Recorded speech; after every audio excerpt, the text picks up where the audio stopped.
Hello दोस्तों, आज नूतन astronaut dot की 41वीं श्रृंखला में आपका स्वागत है।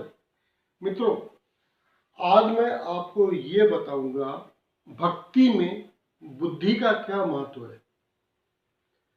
टॉपिक थोड़ा सा सुनने में अटपटा लगता है, लेकिन उसका महत्व आप जैसे सुनोगे आपके समझ में आ जाएगा। मित्रों, आपने अक्सर देखा होगा कि हर कोई अपनी आज के तारीख में कुछ ना कुछ इनकेस करने में ही लगा हुआ है। इनकेस यानी आप कोई भी जगह पे आपके कोई भी भाव प्रकट होते हैं तो सामने वाला आपको पकड़ेगा, साहब ये आश्रम में जुड़ जाओ, वो आश्रम में जुड़ जाओ, इतना डोनेट कर दो, ये कर दो, वो कर दो। और आपने देखा होगा बहुत सारे लोग सवेरे से जाके कई सत्संग के वहां पे जाके दरवाजे, खिड़की, आंगन झाड़ू लगाते रहते, पोछते रहते।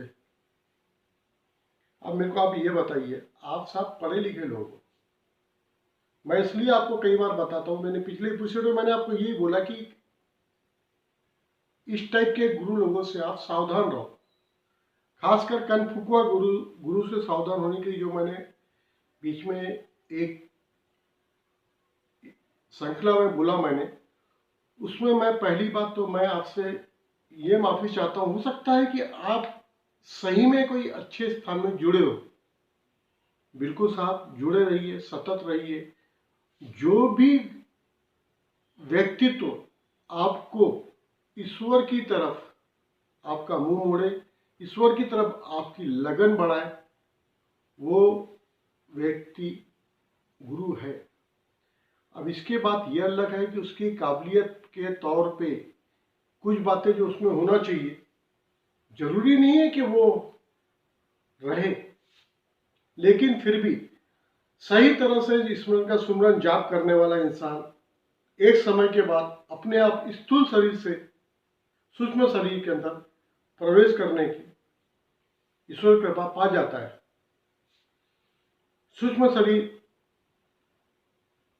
के अंदर प्रवेश करने के बाद किसी भी लोक में विचरण करना, स्थूल शरीर को छोड़ के कुछ बातें बिगड़ देखे समझ जाना, सामने वाले को उस तरह से मार्गदर्शन करना, ये सब जो काबिलियत है सूक्ष्म शरीर में जैसी ही प्रवेश करने की आपको शक्ति प्राप्त होती है, ये सब अपने आप आ जाती है।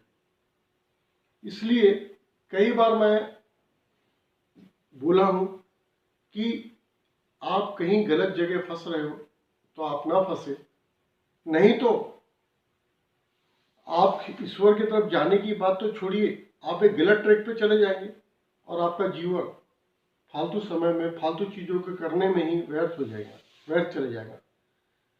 जो व्यक्ति आपको आपका मुख ईश्वर की तरफ कर दे, ईश्वर के जाप में लगा दे, जिस व्यक्ति से मिलने के बाद आपको ईश्वर के प्रति भक्ति आपकी बढ़ना पहले से ज्यादा चालू हो जाए, आपकी श्रद्धा ईश्वर के प्रति दिनों दिन और ज्यादा बढ़ते चले जाए, ईश्वर के प्राप्ति के तरफ आप सुमरन करना, एक विधि करना आप चालू कर दो, वही व्यक्ति गुरु बनने के आपके काबिल है।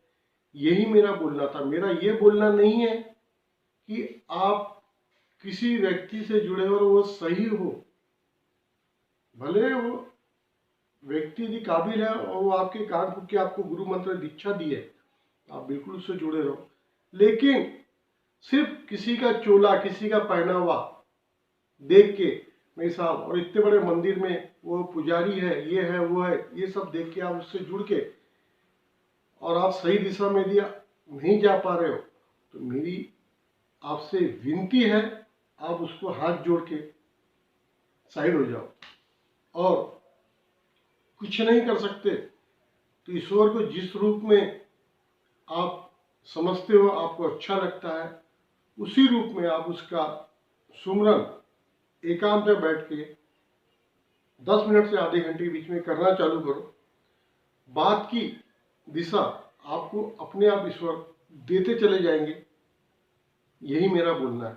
मैं कभी भी किसी सच्चे गुरु का कभी मैं किसी टाइप से कोई जाने अनजाने में भी आपको लग रहा है कि मैंने किसी के बारे में कुछ टिप्पणी करी है, मेरा ऐसा कोई ध्येय नहीं है, कोई मंशा नहीं है। मैं सिर्फ यही चाहता हूँ कि सरलता से आप ईश्वर से जुड़े और जुड़ते चले जाए और आगे बढ़ते चले जाए।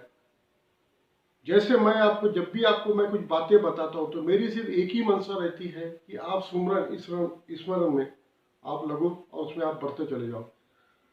मिलते हैं, बने रहे मेरे साथ।